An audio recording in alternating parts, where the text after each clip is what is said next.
സോണിയാഗാന്ധിക്കൊക്കെ appointment ഒക്കെ കിട്ടാൻ വലിയ പണിയുള്ള ആളാണ്. അപ്പൊ ഇങ്ങനെ ഒരാൾക്ക് അപ്പോയിന്റ്മെന്റ് വാങ്ങിക്കൊടുത്ത് കൊണ്ടുപോകാന്നുള്ളത് മുഖ്യമന്ത്രി അദ്ദേഹത്തെ തോളത്ത് കയറ്റി നിൽക്കുന്ന ഫോട്ടോയും വന്നല്ലോ. ആരുടെ നിയന്ത്രണത്തിലാണ് ശബരിമലയിലെ കൊള്ള നടന്നതെന്ന് ഹൈക്കോടതി നിയോഗിച്ച മുഖ്യമന്ത്രി ഭരിക്കുന്ന വകുപ്പിലെ പോലീസുകാർ കണ്ടെത്തിയിട്ടുണ്ട്.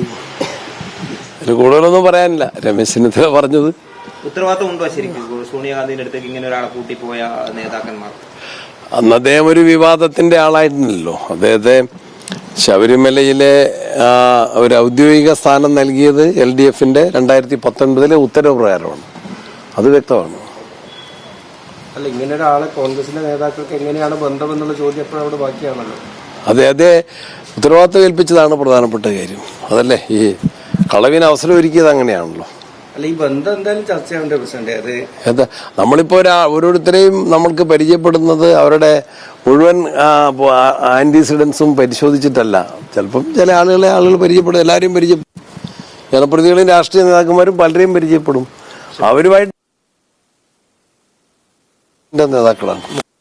സോണിയാഗാന്ധിക്കൊക്കെ അപ്പോയിന്റ്മെന്റ് ഒക്കെ കിട്ടാൻ വലിയ പണിയുള്ള ആളാണ്. അപ്പൊ ഇങ്ങനെ ഒരാൾക്ക് അപ്പോയിന്റ്മെന്റ് വാങ്ങിക്കൊടുത്ത് കൊണ്ടുപോകാന്നുള്ളത് മുഖ്യമന്ത്രി അദ്ദേഹത്തെ തോളത്ത് കയറ്റി നിൽക്കുന്ന ഫോട്ടോയും വന്നല്ലോ. ആരുടെ നിയന്ത്രണത്തിലാണ് ശബരിമലയിലെ കൊള്ള നടന്നതെന്ന് ഹൈക്കോടതി നിയോഗിച്ച മുഖ്യമന്ത്രി ഭരിക്കുന്ന വകുപ്പിലെ പോലീസുകാർ കണ്ടെത്തിയിട്ടുണ്ട്. അതിൽ നിന്ന് രക്ഷപ്പെടാൻ വേണ്ടി ഈ മടന്നിന്റെ ഞങ്ങൾക്കൊന്നും പ്രസക്തിയില്ല.